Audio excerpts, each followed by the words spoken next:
يا المعنى خط بكتابك الترحيب لو صار ليلك وجنة بالدجا في الليل تسري. الرحمن الرحيم.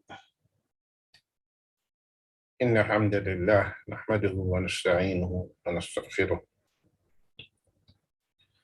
ونعوذ بالله من شرور أنفسنا ومن سيئات أعمالنا.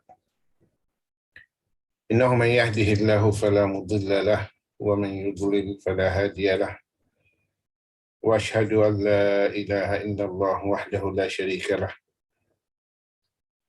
وأشهد أن محمدًا عبده ورسوله. أما بعد، فإن أصدق الحديث كتاب الله تعالى، وخير الهدي هدي محمد صلى الله عليه وآله وسلم، وشر الأمور محدثاتها، وكل محدثة بدعة، وكل بدعة ضلالة، وكل ضلالة في النار. أما بعد, my dear brothers and sisters in Islam, today is our weekly class, Al-Raqa'iq, Matters of the Heart. May Allah subhanahu wa ta'ala soften our hearts, purify our hearts, and may Allah fill our hearts with the Iman and Taqwa. Ameen. Meeting Allah.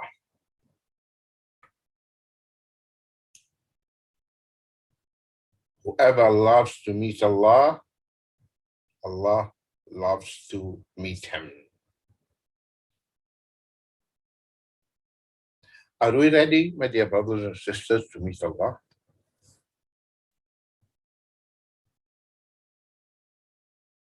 In other words,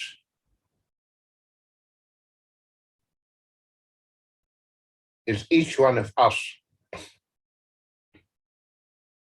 ready right now to be visited by the angel of death?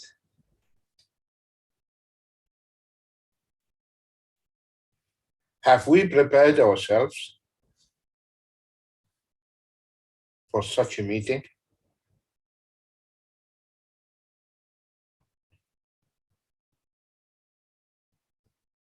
The pious, the righteous, those who know Allah subhanahu wa ta'ala, they are yearning and longing to meeting their Lord, and to meet the Lord,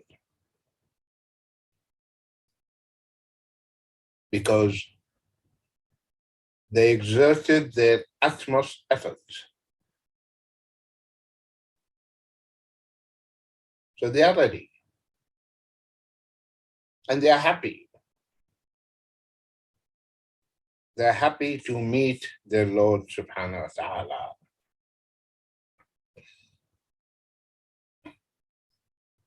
Our master Bilal, Sayyidina Bilal ibn Rabah radiyallahu anhu, was chanting before he breathed his last. He was happy. He was saying, غَدًا نَلْقَى الْأَحِبَّةَ مُحَمَّدًا وَصَحْبَهُ. So he's longing. So he's saying, tomorrow I'll meet my beloved ones, Muhammad sallallahu alaihi wasallam and his companions. So he's very happy that I'm going to meet my prophet that I missed a lot, and Abu Bakr and Umar and Uthman and Ali.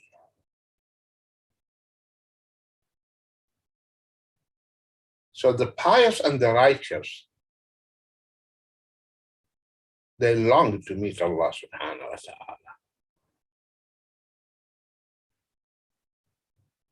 Our Sheikh ibn Uthaymeen rahimahullah,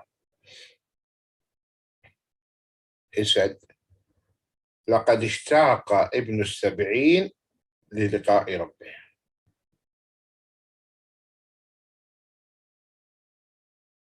talking about himself, he said,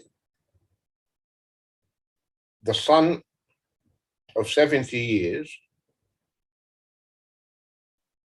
the one whose age is 70 years, is longing to meet his Lord.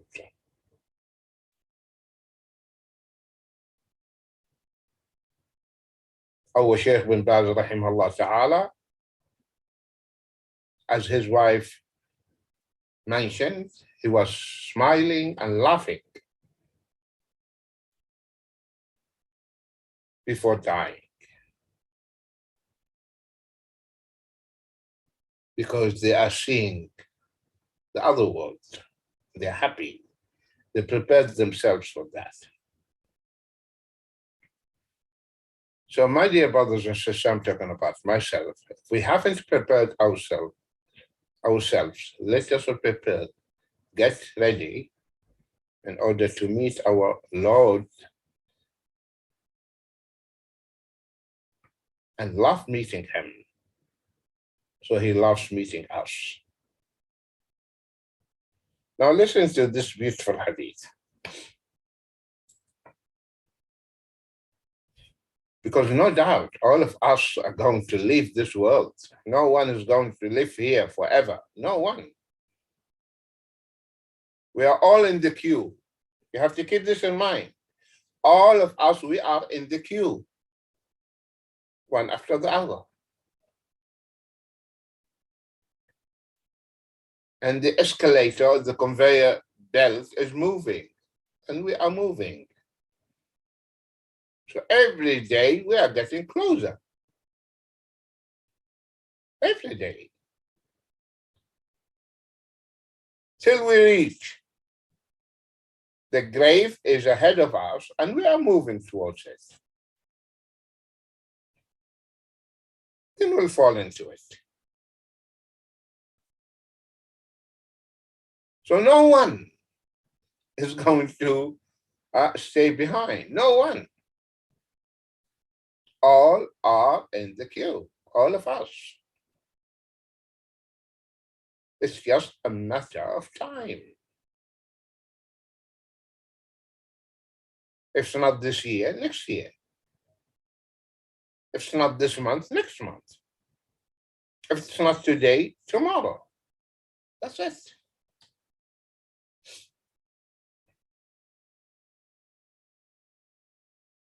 This is a fact no one can escape. No one.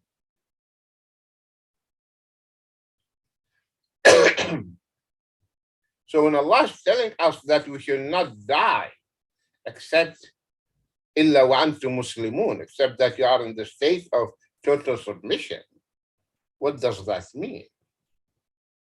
What does it mean? Do not die except that you are Muslims.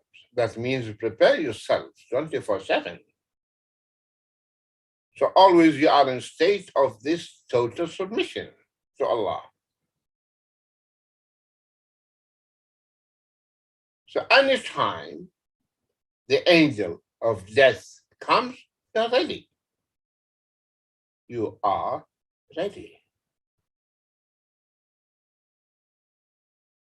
One of the Salaf, maybe Sufyan or another one, he said, if they tell me tomorrow is the Qiyamah,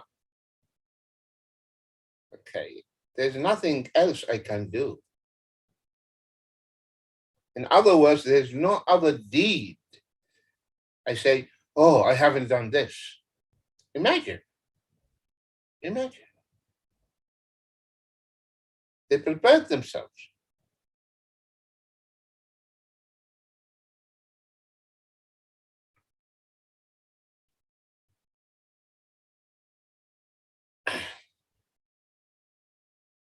عن عبادة بن الصامت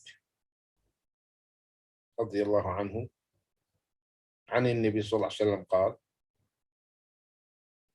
من أحب لقاء الله أحب الله لقاءه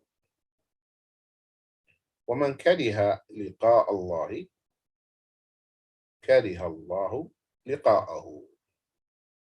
قالت عائشة أو بعض أزواجه إنا لنكره الموت. قال ليس ذاك، ولكن المؤمن إذا حضره الموت بشر برضوان الله وكرامته، فليس شيء أحب إليه مما أمامه، فأحب لقاء الله وأحب الله لقاءه.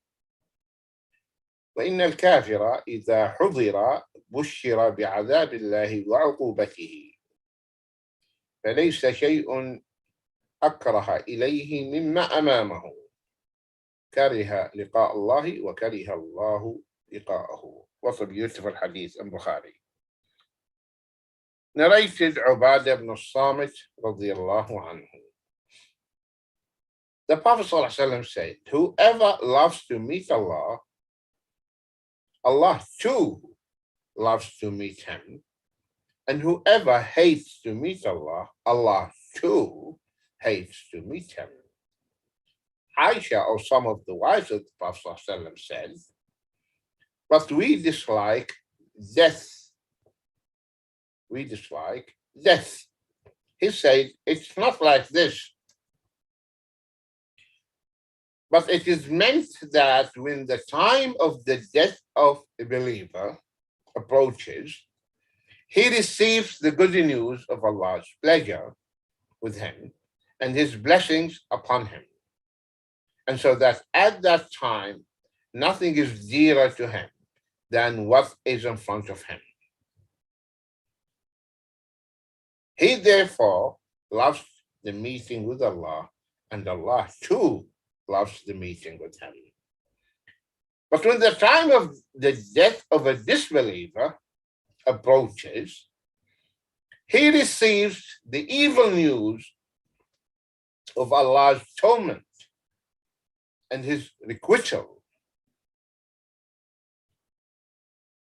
whereupon nothing is more hateful to him than what is before him. Therefore, he hates the meeting with Allah, and Allah too hates the meeting with him. Let us reflect now on this beautiful hadith. So, man ahabba liqa Allah. Okay. The hub, love. And you have to keep in mind that the hub, love, is an essential element in the ibadah. Essential element in the ibadah.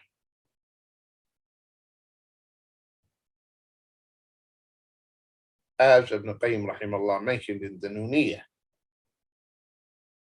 وعبادة الرحمن غاية حبه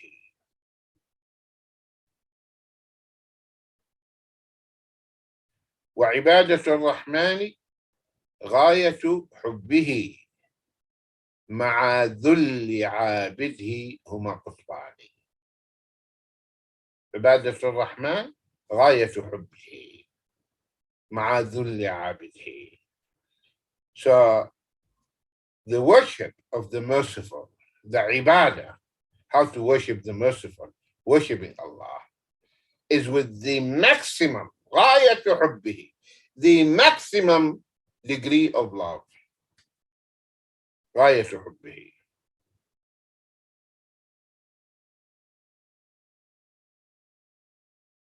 And at the same time, مع ذل عابده. So you love Allah, maximum love of Allah, and at the same time, you are in the state of fear. وعبادة الرحمن غاية حبه مع ذل عابده. And the fear of the worshipper. The worshipper has to be in the state of fear, state of love and fear. This is how we worship Allah, with love and fear. So the hub is an integral part of the ibadah.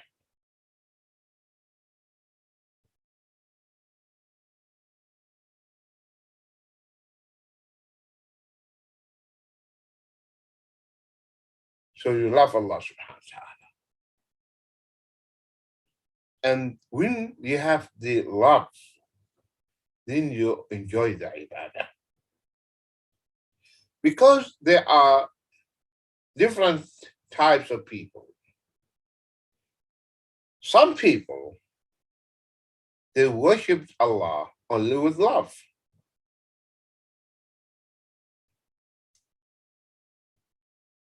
With love, no fear.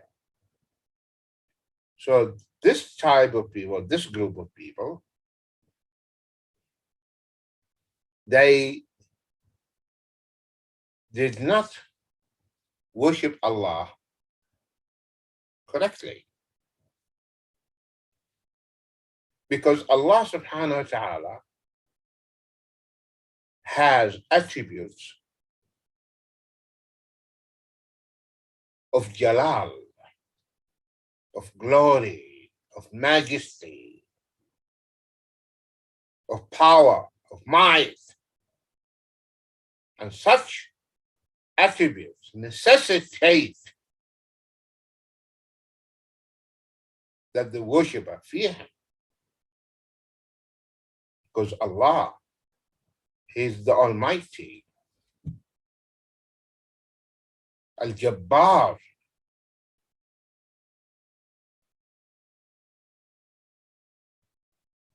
So that's why it's very important, my dear brothers and sisters, we study Allah's names. And then we see the attributes of Allah. Okay, they are attributes which bring about fear in the heart. And their attributes bring love. So this group of people say they worshipped Allah out of love. And of course, the concept of love is deficient, because the true love necessitates that you fear Allah subhanahu wa ta'ala and you respect his limits that he set, so you don't cross the limits. But those, they said, we love him, so we are not afraid of his fire, because we love him. And we're not interested, and we have no interest in his Jannah. We love him only. So we are not worshiping him because we want to go to Jannah. No. We want him. We love him, so that's why we worship him. Yes, we worship him because he told us to worship him. And the Jannah, paradise, is the way in which he manifests his attributes. He manifests the attributes of mercy and kindness by creating the Jannah for us. That's how the Rahmah is manifested.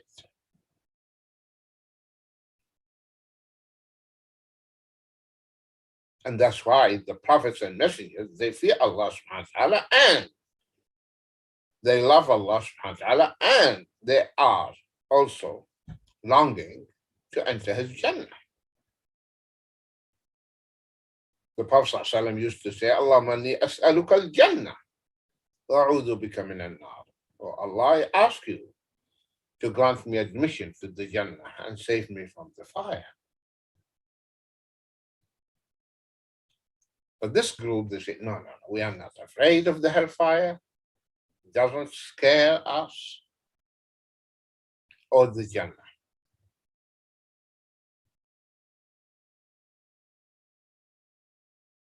So the hellfire is nothing.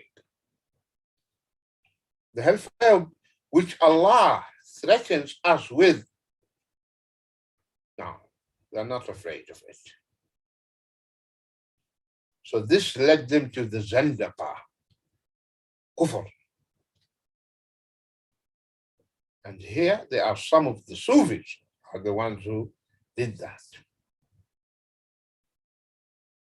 When we read in their books, the books that they compile, the Sufis themselves, which they call Karamat al-Awliya, Karamat al-Awliya, by Shahrani, by Nabhani. When you read there, you see the kufr. So one, between double quotes, of their saints said, I asked Allah three things. Just like the Prophet ﷺ asked Allah three wishes, Allah gave him two and refused one. So the same thing. He said, I asked Allah three things. Number one, that to forgive whoever visits my tomb, whoever visits my grave, his sins should be forgiven. And Allah granted that to me. Second thing, also I asked Allah to give whoever visits my grave, the reward of Hajj and Umrah, and he gave it to me. The third wish I asked, and Allah refused, I asked him to throw me into the hellfire. And Allah said, no, astaghfirullah al-azim. I'm just quoting. Why did Allah refuse? Because he said, if he places me in his fire, in the hellfire, I will roll in the hellfire, and it will be put out, extinguished, and it will turn green like meadows full of grass.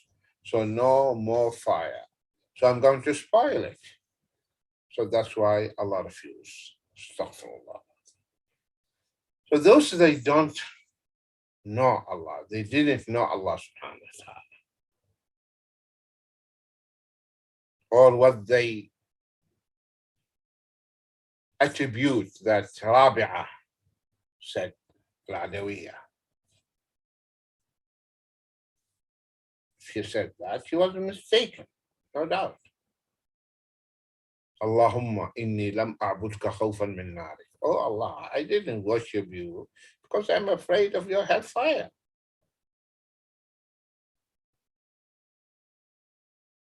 I'm not afraid of the hellfire. When Allah threatens us with the hellfire and commands us to save ourselves and our families from the hellfire, يا أيها الذين آمنوا قوا أنفسكم وأهليكم نارا وقودها الناس والحجارة. Who you believe, save yourselves and save your families from a fire whose fuel men are rocks. You're not afraid. اللهم إني لم أعبدك خوفا من نارك. I'm not afraid of your fire. ولا طمعا في جنتك. Not that I am coveting and longing for your Jannah. No. And this you hear it by the Sufis. And they say, go, Allahu Akbar. This is the Arif Billah, the one who knows Allah. اللهم إني لم أعبدك خوفا من نارك ولا طمعا في جنتك ولكن عبدتك لأنك أهل لذاك. I worshipped you because you deserve to be worshipped. كان رابعة رحمه الله reach a level more than the Prophet ﷺ and the prophets and messengers of Allah who were afraid of Allah Azza wa Jal. They are afraid of his fire.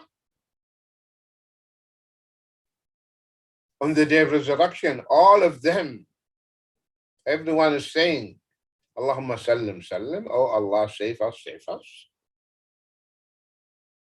Afraid, everyone is afraid of Allah. But those guys, no, we're not afraid. So this is one type. We just worship Allah out of love. This is one extreme. One extreme. The other extreme, they worshipped Allah out of fear. Fear. So the first type group of people, they didn't know that Allah shadid al-iqab, severe in punishment, muntaqim, jabbar.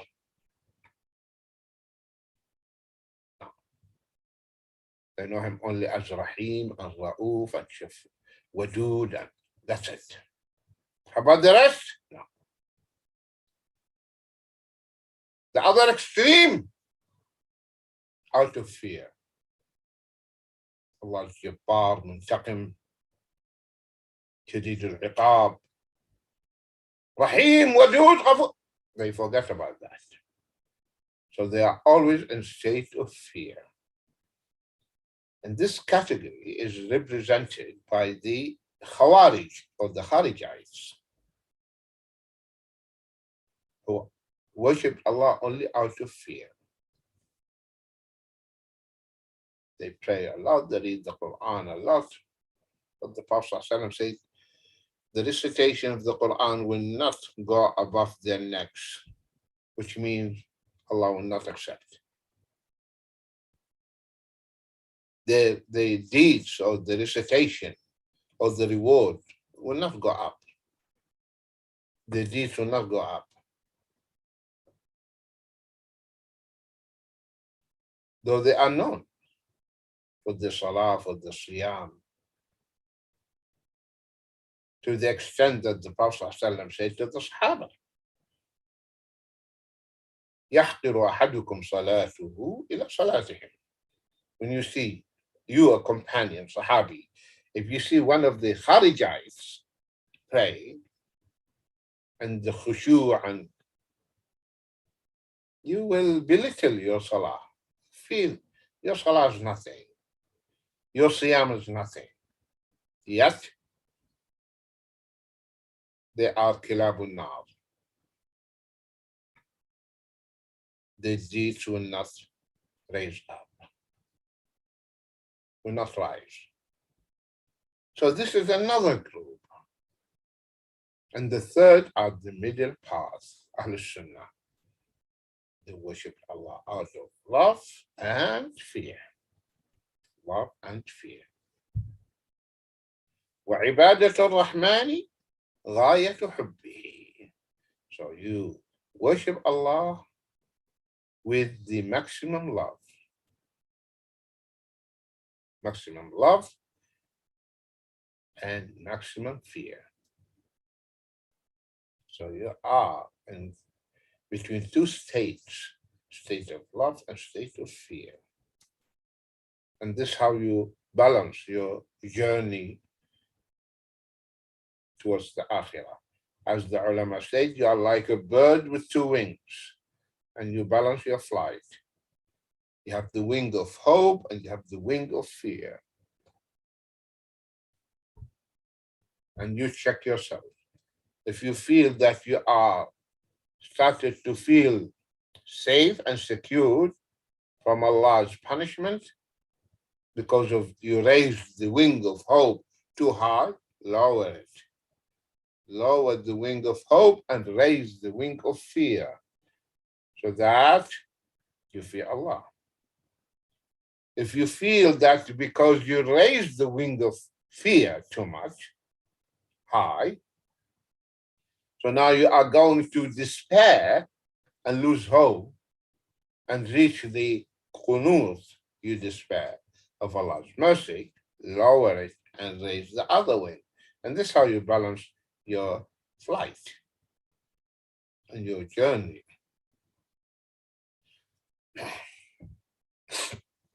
So, man ahabba liqa Allah, whoever loves to meet Allah, ahabba Allahu liqa'ahu, Allah will love to meet you.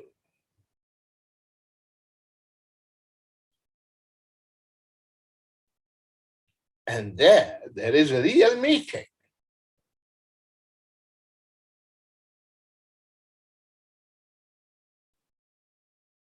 فمن كان يرجو لقاء ربه فليعمل عملا صالحا. ولا يشرك بعبادة ربه أحدا. So whoever wants to meet his Lord, let him or her do righteous deeds, عملا صالحا, ولا يشرك بعبادة ربه أحدا. He should not associate anyone in the worship of his Lord.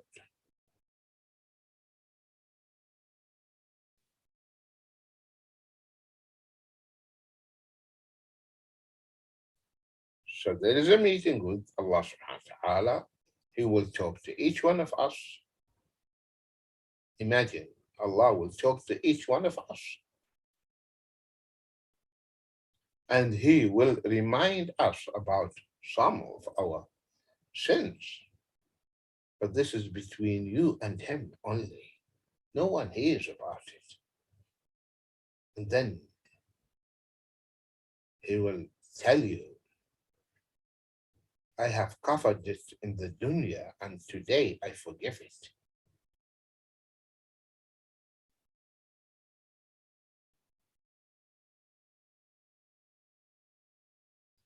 أحب الله لقاءه ومن كره لقاء الله كره الله لقاءه. Whoever hates meeting his Lord, Allah also hates meeting him. So here our mother Aisha radiallahu anha said,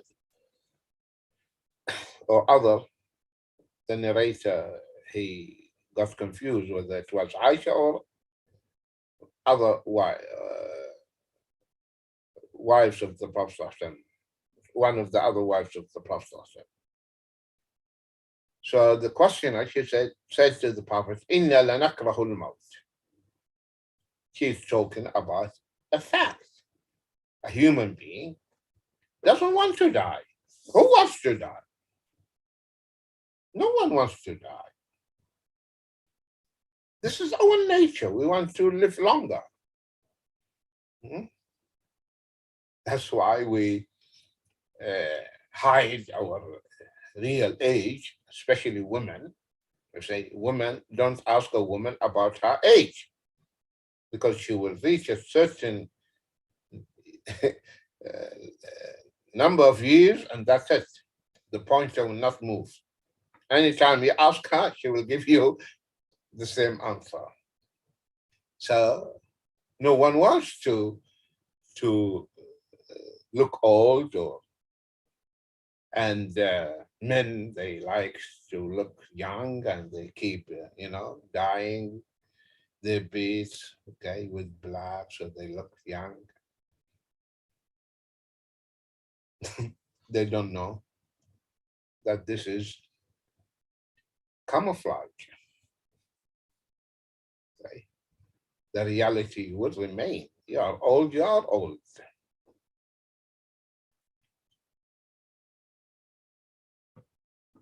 So this is our nature as human beings. Okay? We don't want to die. But Allah decreed that every human being will taste death. كل نفس ذائقة الموت. Every living being will taste death. All of us. So there's no way to escape. But it is our nature. Even the messengers and the prophets. Our messenger, Musa alayhi salam, when the angel of death came to him and used to the messengers, Allah used to ask them about their death when they want to die. And informs them. So he sent the angel of death in the form of a human being to Musa alayhi salam. Hadith is authentic. And some people, they started to doubt the authenticity. No. So how come Musa will slap the angel of death and the angel of death lost his eye? First of all, That was the natural reaction of a human being. Imagine now you are sitting in your room and a man appeared in front of you and said, "Give me your soul." Are you going to say, "Okay, take it"? Naturally, you react. So that was a human reaction of Musa alayhi salam. A man in front of him appeared saying, "Give me your soul. I came to take your soul." So the natural reaction of Musa alayhi salam, he slapped this man in front of him who happened to be the angel of death in the human form. And Musa alayhi salam was very strong, as you know. And he lost one eye. So he left the angel of death who came in the form of the human being and went to Allah. And he told Allah that you sent me to one of your servants who doesn't want to die. So he said, go to him again. And Allah restored the eye of the angel of death. Now, the second time, Musa didn't do anything because he realized that this is an angel who came from Allah. So he told him, Allah tells you, put your hand, your palm, on the skin of an ox. And by the number of hairs your palm could cover 1 year. So if your palm covered 100 hairs, then 100 years. 200 hairs, 200 years. Then Musa said, and what after that? He said, death. So he said, take me now. Now, you came, I know you are the angel of death, so take me soul. But I want to be closer, to be buried closer to Beit al-Maqdis. Because remember, when Musa alayhi salam came from Egypt with Bani Israel, and though Bani Israel, they were rebellious, disobedient, Allah punished them and made them to remain. They lost their way to come out of the desert. So they are lingering in the same place for 40 years. 40 years. Which they call it a tea, the tea. They were lost. And the ulama, they say, 40 years, that generation passed away. So another generation grew up, pious and righteous, whom Allah honored and granted them victory over the enemies. So I said, I want to be close to be buried close to Beit al-Maqdis. And the Prophet ﷺ, on the night of the Mi'raj, he passed and he saw Musa alayhi salam in his grave, praying.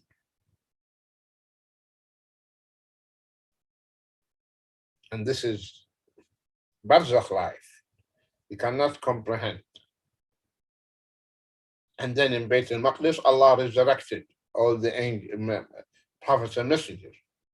And they prayed behind the Prophet ﷺ. So here, either our mother Aisha or another wife of the Prophet ﷺ, she said, Inna la nakrah al-maut. This is our nature as human beings. We don't want to die. So the Prophet ﷺ here, he corrected her. قال ليس ذاك. It's not like this natural reaction of that we don't want to die. It's not like that. ليس ذاك. It's not what you understand or what you think. ولكن المؤمن إذا حضره الموت. The mu'min, when the signs of death are vivid, and he's approached now. So, okay, so the time of death approaches him. There are signs.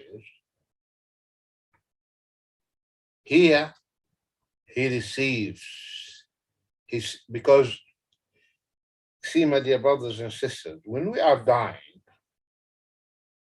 we reach a phase where we don't see those around us. We are seeing another thing, another world. As Allah said, فَكَشَفْنَا عَنْكَ الرِّطَاءَ. So the veil is removed. Veil is removed. So you are seeing the malaika, seeing all these things. And that's why many people, when they're dying, they're smiling, they talk. Like Umar bin Abdul Aziz, rahimahullah, they heard him saying, welcome, welcome to the malaika. So the mu'min receives this good news of Allah's pleasure, that Allah is happy with you. بُشِّرَ بِرِضْوَانِ اللَّهِ وَكَرَامَتِهِ. So the angels, they give this good news to the dying person.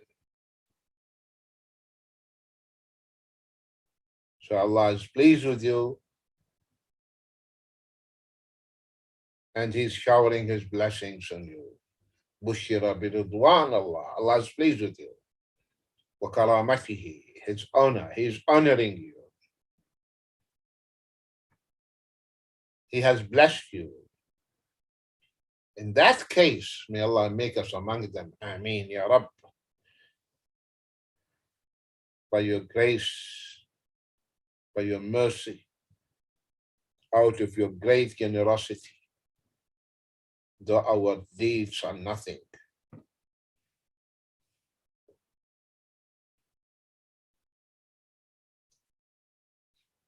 فليس شيء أحب إليه مما أمامه. That moment, my dear brothers and sisters, he rejoices, the dying person. He rejoices when, after hearing the good news, he's happy. فليس شيء أحب إليه مما أمامه. There's nothing more pleasing, enjoyable, delightful than what he sees ahead of him.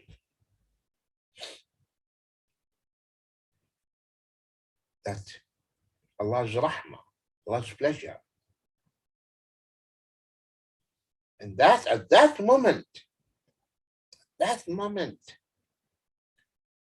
he wants just to die to meet Allah, because he received good news. So now he's longing to meet his Rabb. Now he wants his soul to come out. He wants his soul to come out so that in no time he will be in the Jannah. It is no time. We can't calculate it. Soul comes out, fixed, received, wrapped in the shroud, taken to the malaika, by the malaika, placed in the berth in the Jannah. And now he is in the Jannah. He is in the Jannah. His ruh is in the Jannah.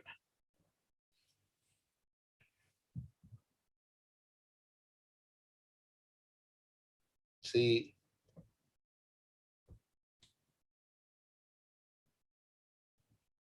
our Prophet ﷺ, when he was reporting and relating the events of the Battle of Mu'tah, and he is telling the Sahaba while he's on the top of the minbar the flag. Abdullah ibn Rawah has taken the flag. Now he's martyred, picked up by so and so, and he's martyred. Now it is picked by Ja'far, and they cut his right hand. He picked the flag with the left hand. They cut his left hand. He picked the flag with the remaining parts of hands, and now he's martyred. And he was crying, sallallahu alaihi wasallam. His eyes were welling up with tears. And then he said, and now Ja'far is flying in the Jannah with two wings. Now Ja'far is flying in the Jannah with two wings. Allah substituted his two hands with two wings. So he's flying in the Jannah with the Malaika. That's why he's called Ja'far al-Tayyar, Ja'far the flyer. In no time. That's why he's longing. After receiving the good news, he wants to just meet Allah. فأحب لقاء الله وأحب الله لقاءه. He is longing to meet Allah, and Allah subhanahu wa ta'ala also loves to meet him too. And imagine that your Lord loves to meet you. Loves to meet you. Like when we are placed in our graves, may Allah make us like the ones mentioned in the hadith, the ones who will be telling the Malaika and saying, Rabbi aqim as-sa'a, Rabbi aqim as-sa'a. Our Lord, let the hour start, let the hour start. Because now, may Allah make it easy for us, the fitna of the qabr. Ameen. Make it easy and make us answer the questions.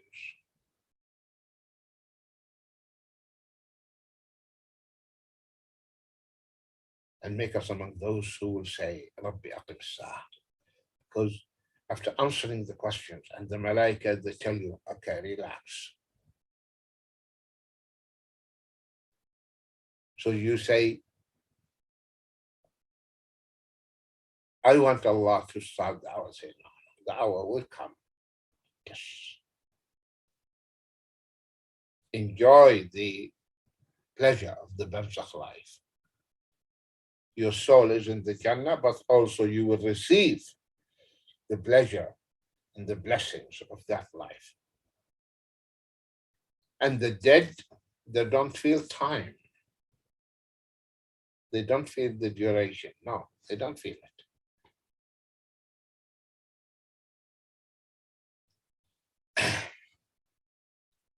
فأحب لقاء الله وأحب الله لقاءه. He loves to meet Allah, and Allah loves to meet him too. Whereas the kafir, وإن الكافر, regarding the disbeliever, his situation is totally different. The kafir, my dear brothers and sisters, he is a loser. He lived a miserable life here.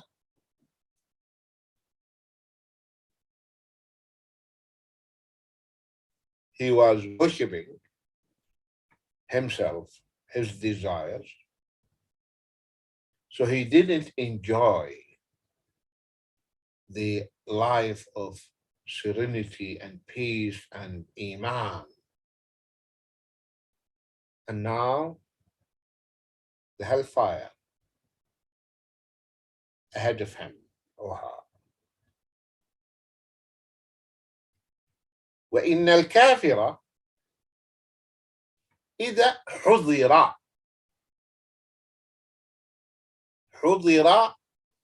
now he started what we call احتضار, the signs of death.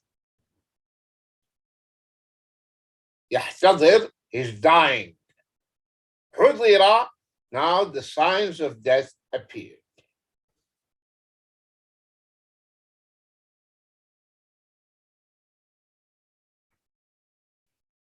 وإن الكافر إذا حُضِرَ بشر بعذاب الله وعقوبته. See the balagha in the Arabic. Bushira. Bushira, to give bishara. Bishara means something good, good news. So when you want to tell someone good news, you say, Abshir, Abshir. So he knows that you are going to tell him something good.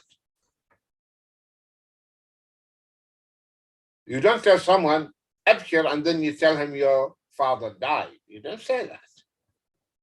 So when you use the word Abshir, means that you are going to give good news, glad tidings. But here, this is for a rhetorical purpose. مقصد بلاغي.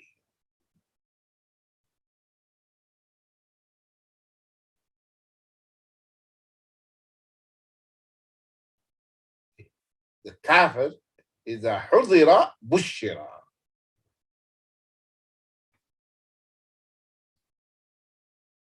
So if he's told Abshir,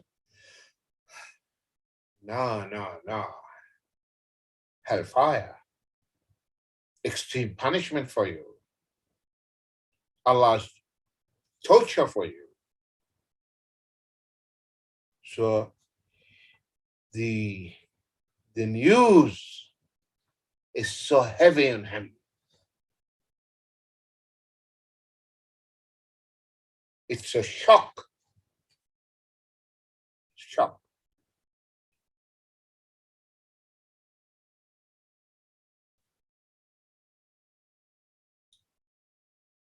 The people in the hellfire,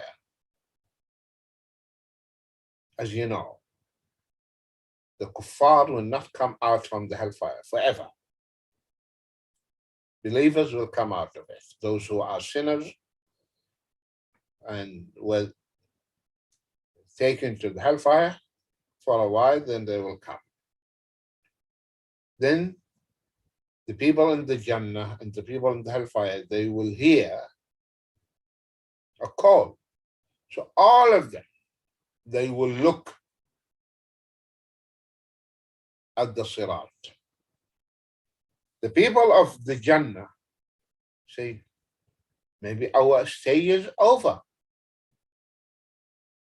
They are afraid. The people of the hellfire, they have hope. Maybe now we will come out of it. So they look at the Sirat and they see a ram, sheep, ram, male sheep. So Allah make the death materialized in the form of a sheep, ram. And then they will be told, have you recognized this? And all will say, yes. Death. Then the ram will be slaughtered. And they will be told, O people of hellfire, stay there forever. O people of Jannah, remain there forever. Abide there forever. So the kafir is the great loser, greatest. It's the greatest loss to have miserable life in the dunya and painful life in the hellfire. وَإِنَّ الْكَافِرَ إِذَا حُضِرَ, that means the signs of death approached him.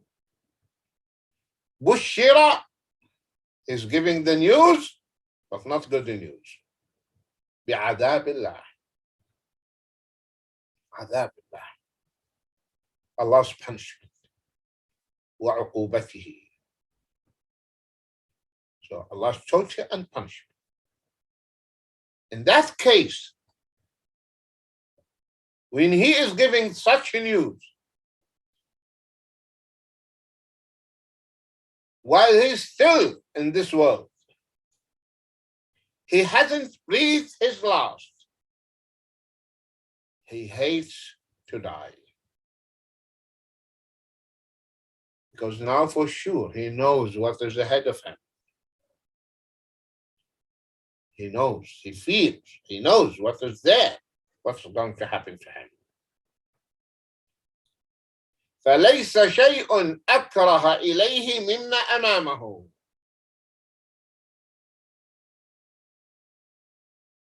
Nothing is more hateful to him than what is before him. Because what is before him, what waits him ahead, is Allah's wrath, Allah's anger, Allah's punishment. فليس شيء أكره إليه مما أمامه. So in that case, he hates meeting Allah. And Allah hates meeting him too. Because he doesn't want to die. He wants to be postponed, to be delayed. But no way.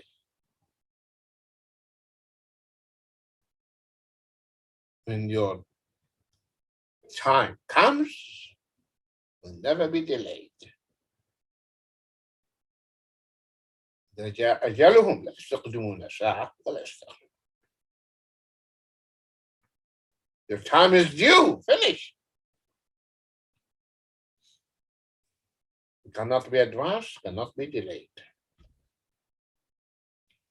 كره لقاء الله وكره الله لقاءه.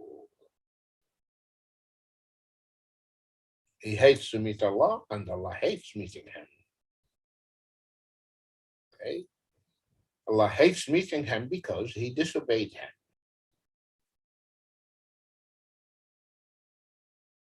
He didn't worship him.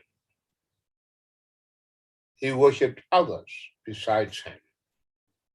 Or he denied Allah's existence.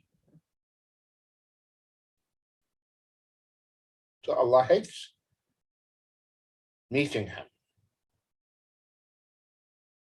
And that's why, my dear brothers and sisters,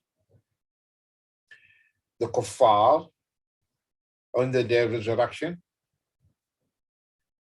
Allah punished them by depriving them of seeing him. Punishing them by depriving them of seeing him. Of seeing him. كلا إنهم عن ربهم يومئذ لمحجوبون. Nay, كلا إنهم, most certainly, they will be screened, veiled, excluded, isolated. كلا إنهم عن ربهم لمحجوبون. They will be isolated, they will be screened, they will be veiled from seeing their Lord, from seeing Allah Azza wa Jal. So who will see Allah? The believers. The believers. So Allah punishes the disbelievers by depriving them of seeing him, and he honors the believers by allowing them to see him, subhanahu wa ta'ala. وجوه يومئذ ناظرة إلى ربها ناظرة. Faces on that day are shining, bright, radiating, okay, with light. The faces of the believers. وجوه يومئذ ناظرة. They have this brightness. إلى ربها, looking at their Rabb subhanahu wa ta'ala in the akhirah. So now this believer, he hates seeing Allah, so Allah hates seeing him or meeting him. May Allah subhanahu wa ta'ala make us among those who will love to meet Allah and Allah loves to meet them. May Allah subhanahu wa ta'ala grant us good ending. May Allah subhanahu wa ta'ala make our souls roaming in Jannat al-Na'im. Ameen. And may Allah overlook and forgive our faults and mistakes and sins. Ameen. And may Allah keep us remain steadfast on this beautiful deen till we meet Allah subhanahu wa ta'ala and find him pleased with all of us. Ameen. May Allah unite our ummah in the haqq. May Allah unite our hearts in the haqq. Ameen. And may Allah subhanahu wa ta'ala reward all of you, my dear brothers and sisters, immensely for your patience and attendance. Barakallahu feekum. Jazakumullahu khayra. Assalamu alaikum wa rahmatullahi wa barakatuh.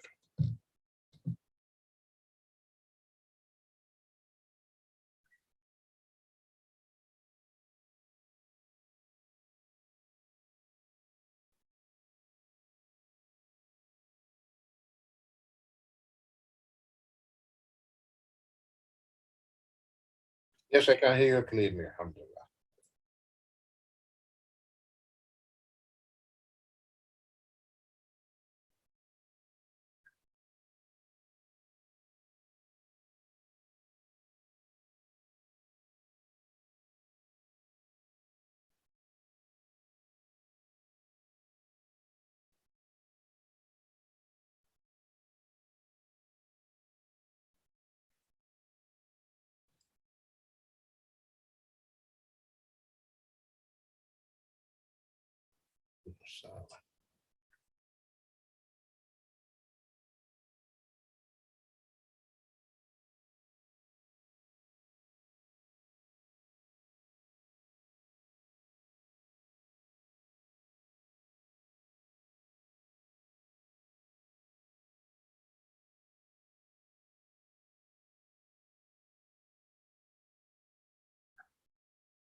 So first of all, who's the terrorist? Because now we have a problem with the English language. So when we open the dictionary and see the definition of a terrorist is the one who terrifies people.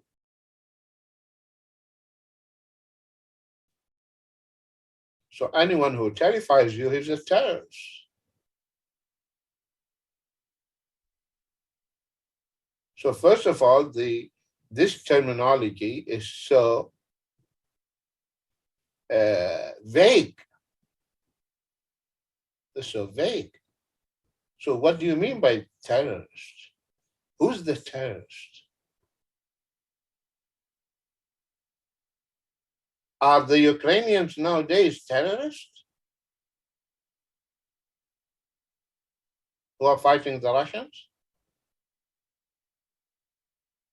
Or only the Palestinians terrorists? So who's the terrorist?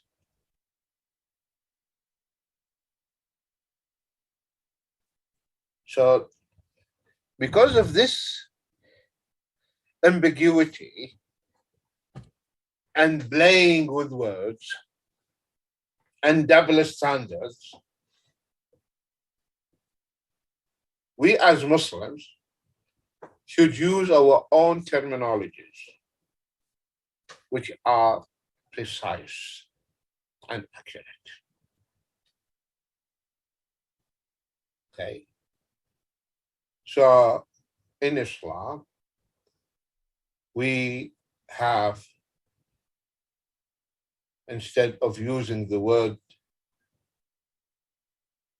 terrorists, we have the ghulu, or the insan, a person who is extremist is called ghali.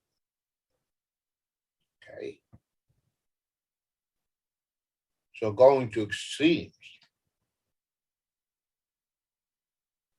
So the Kharijites who were killing Muslims,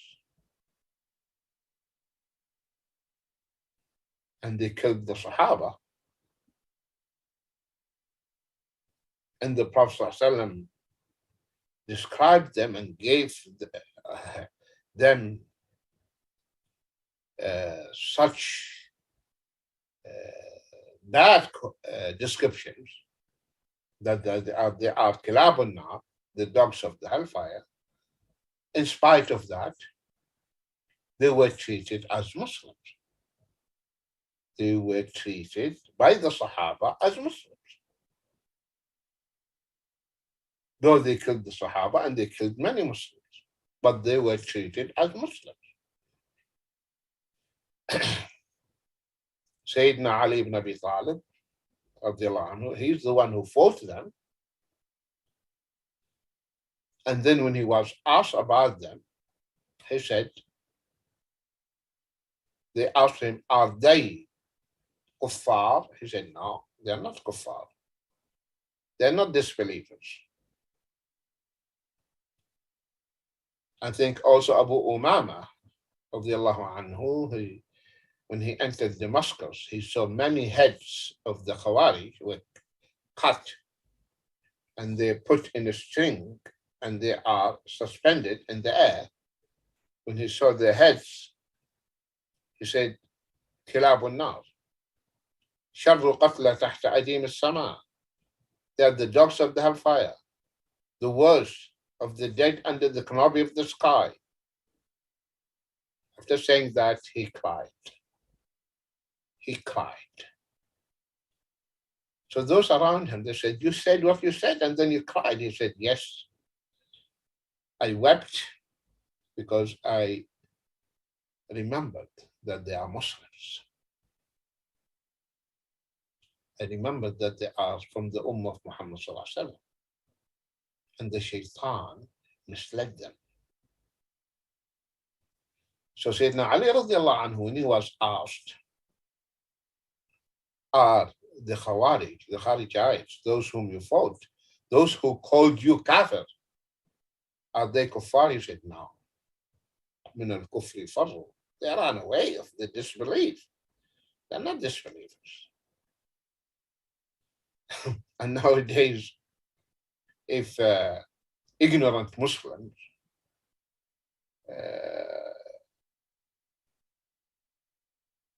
exploded himself or blew himself, he killed himself, then you'll see the media and the journalists, they come to the heads of organization, Muslim organizations, or the imams of masjid, and they interview them. And they say, say they're going to hell. Say that they will not go to heaven. What nonsense are you talking? As if, Allah musta'an. They don't know. Islam is not Christianity. This is not Catholicism. We don't have these checks that the church used to issue. So this person will go to hell, this person will go to heaven. We don't have that.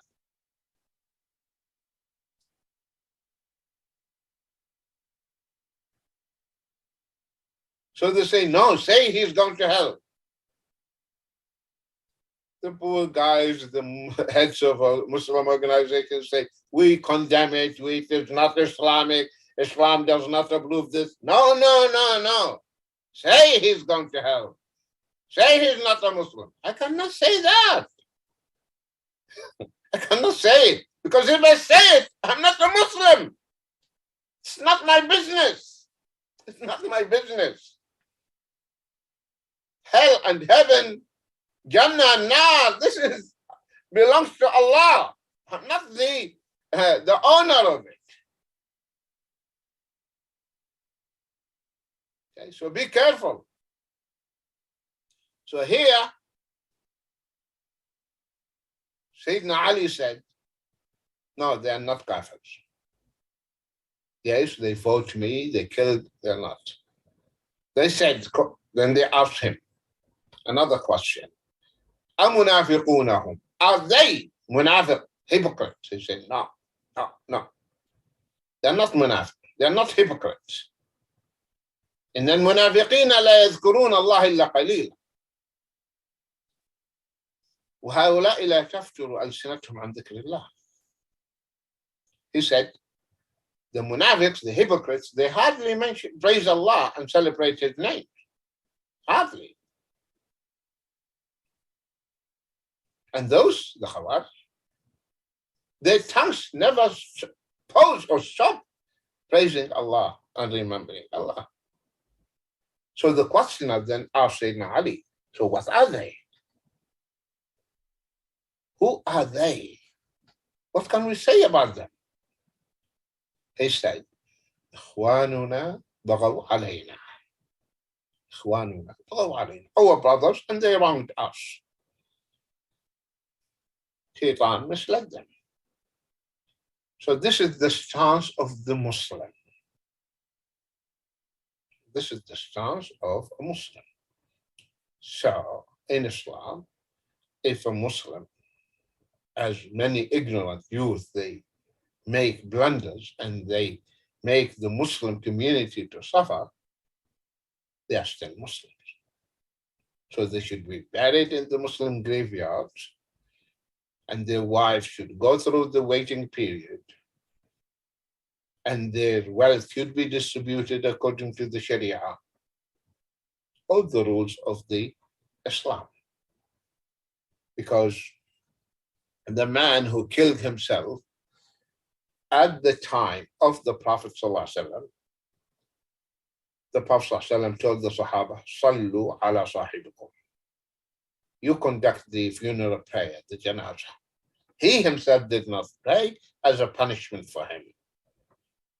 But the Muslims, they conducted and they prayed the janazah funeral prayer, and he was buried in the Muslim graveyard. He was giving the burial wash, etc. I hope this is clear to the questioner. So do not be brainwashed by the media and become like a parrot.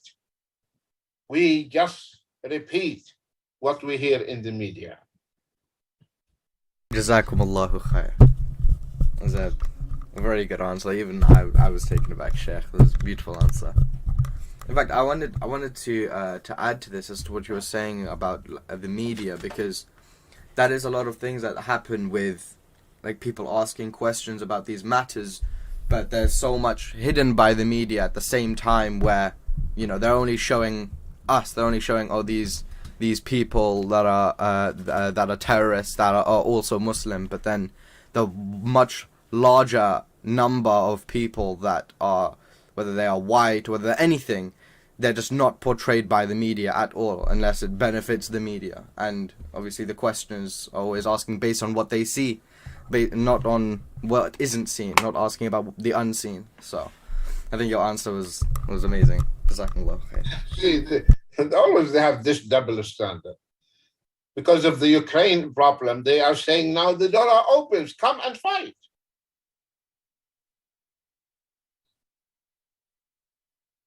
And before that, you're saying when the Muslims are helping their brothers, they're terrorists. And now you're saying, go, we bless it. See? Exactly. Next question, please. Jazakumullah khair.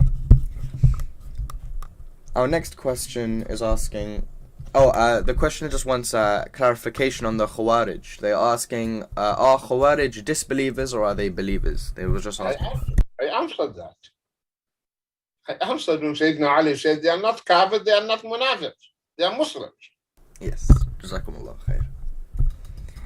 Our next question is asking, what are the rights of a father upon his son? Of course, the parents they have. The father is the gate of the Jannah. That's what the Prophet ﷺ said. The gate of the Jannah. And unfortunately, and this is always when people, they do not balance. You don't hear people, the preachers on Friday talk about the rights of the father. Only the mother, all the time, the mother. How about the father, the poor guy? You hardly hear the khutbah talking about the rights of the father upon his children. Your father, who spends his youth for you, all his youth for you, working day and night for you,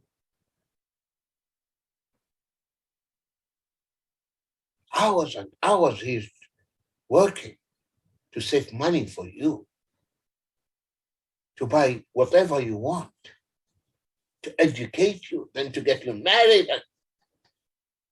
And now when he's old, he's forgotten.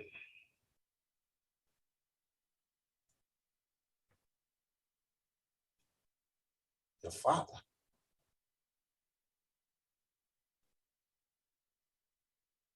So the father has rights over his children. And if you neglect the rights of your father, tit for tat, you are going to drink from the same cup. Believe me, you will drink from the same cup. Your children will do the same to you. Same to you. So if your parents are alive, your mother and your father, this is really golden chance for you to go to Jannah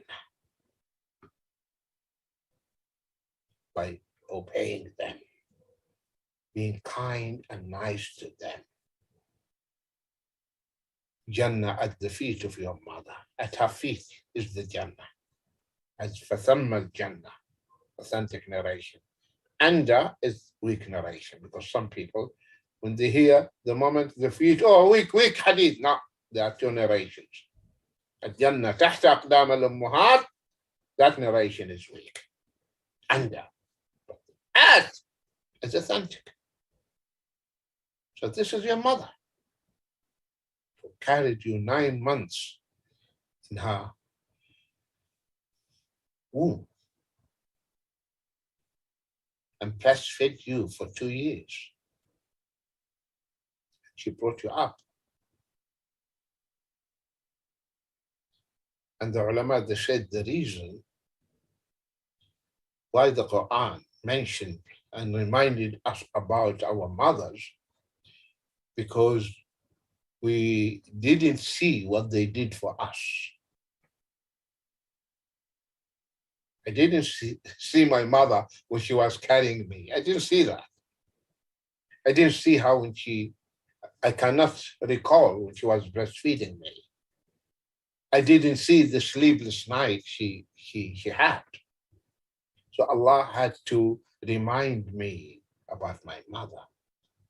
My father, I see him now doing everything, bringing me sweets, candies, toys, everything. So I'm seeing what my father is doing. So take care of your parents. Be obedient to them.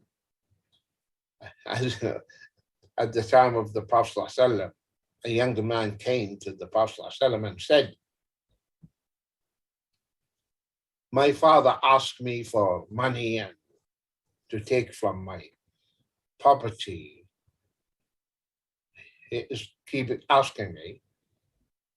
So the Prophet ﷺ said, you and your money belong to your father.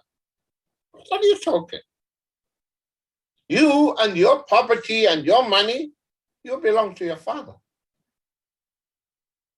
Belong to your father. So take care of your parents if you want Allah to be happy with you. Allah said, وَلَا تَقُلْ لَهُمَا أُفٍّ. Uff.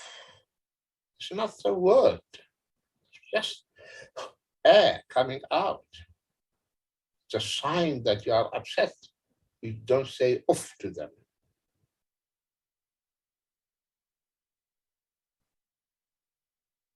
And if you are dutiful to your parents, Allah will make your children also the same.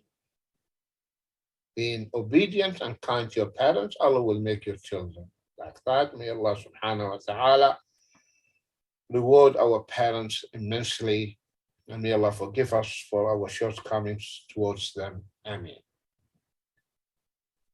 Ameen. Jazakumullahu khair. Our next question is asking, is beatboxing haram, as it is imitating like the sounds of drums with your mouth? Does that count as haram? What is it? Beatboxing, where you're making the noises with your mouth to imitate drums. No, I cannot say it is haram, but if it sounds like, for example, musical, and if it is recorded and will have the impact of music on the listener, then it is something you avoid. Something you avoid. Next question, please. Jazakumullahu khair. The question has a follow-up question asking, is it haram to hum songs that originally have music in them? So the song that you are humming had music in it, and you're humming it to yourself. Is that haram? Of course, you try to get rid of the heritage and the legacy of Jahiliyyah. Okay, because then you will long. Okay, and most of the songs, what they talk about? Okay, they talk about sentimental, about emotions, about love, and things like that. So one has to, because that's why this ulama, they say, al-ghina baridu zina, that singing leads to zina, leads to that. So if one started practicing Islam, okay, then he should try to wipe from his memory the songs and the stuff he used to listen to. But sometimes shaitan might trigger. So the moment you realize, say, astaghfirullah, and leave. If it's just without feeling, you start hemming, then the moment you remember, stop that. Say astaghfirullah, say dhikr or something. Okay. So we keep the tongue busy with the dhikr of Allah subhanahu wa ta'ala, not the songs. This is my advice for the questioner. Next question, please. Jazakumullahu khair. Our next question is asking, Assalamu alaikum, Sheikh. Should I ask permission from my husband to fast the missed fard fasts? Permission to fast what? The missed fard? Yeah. No permission.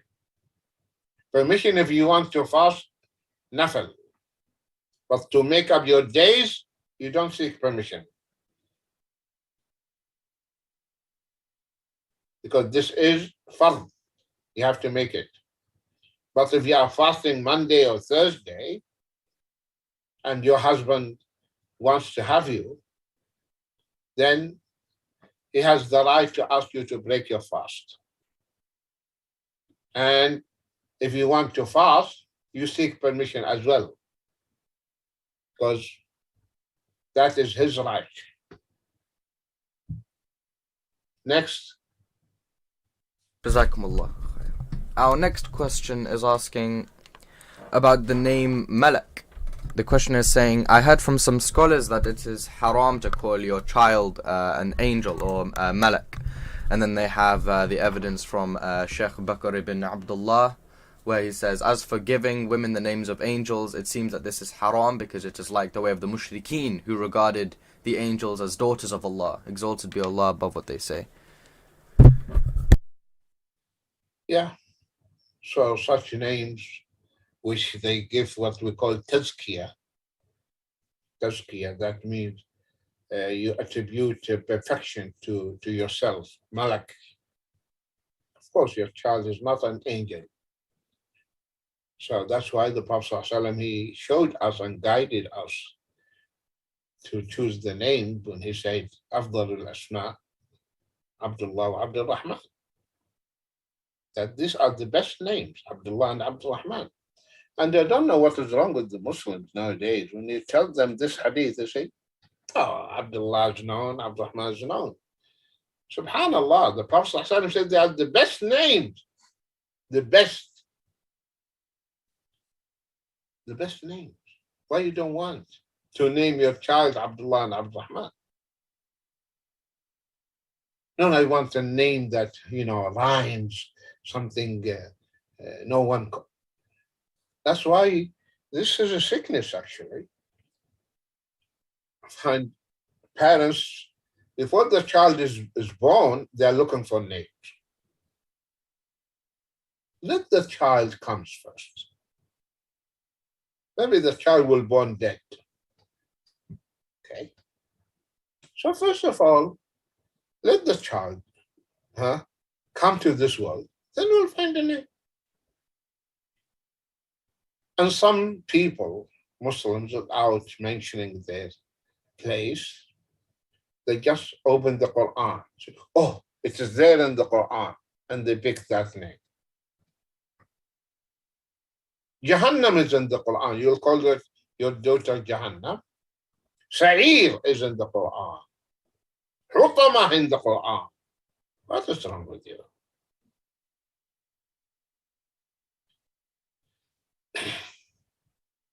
So choose the names that the Prophet ﷺ recommended. And sometimes they mention names, they pick names that have bad meanings.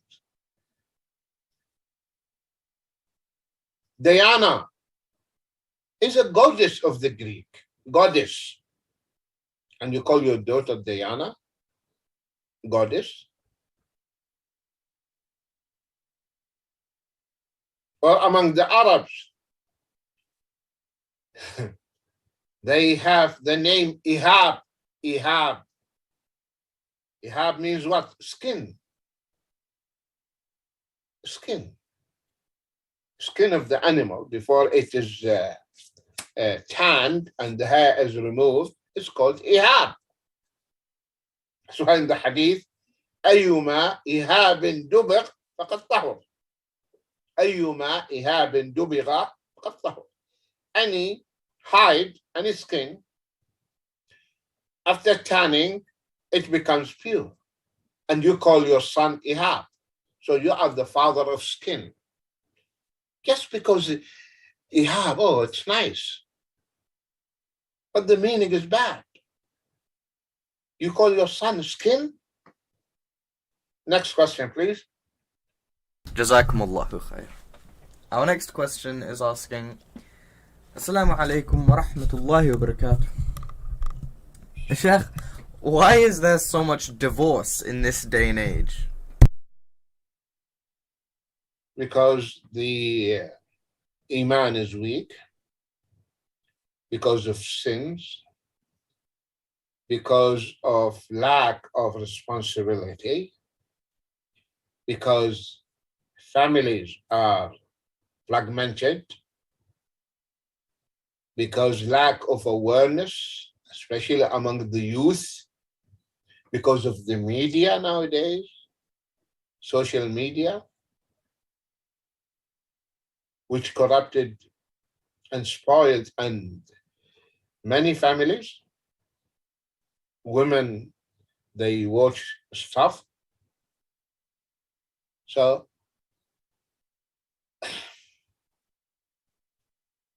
they ask for divorce. So all boils down to we are far away from the deen. Far away from the deen, lack of wisdom, no one to guide the youth. Also, women are working, so flexing the muscles. Okay, I earn. I'm not dependent on you. Who are you? Who are you? I don't want you.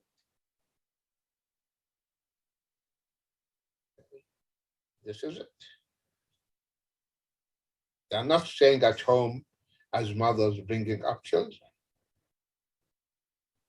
And of course, the hidden hands, the enemies of Islam. They are working day and night targeting the Muslim family.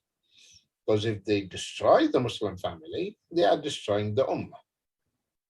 May Allah protect our families, protect our Ummah. May Allah subhanahu wa ta'ala make the marital life of all Muslims successful, happy.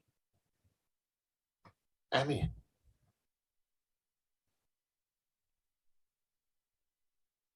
Ameen. Jazakumullahu khair.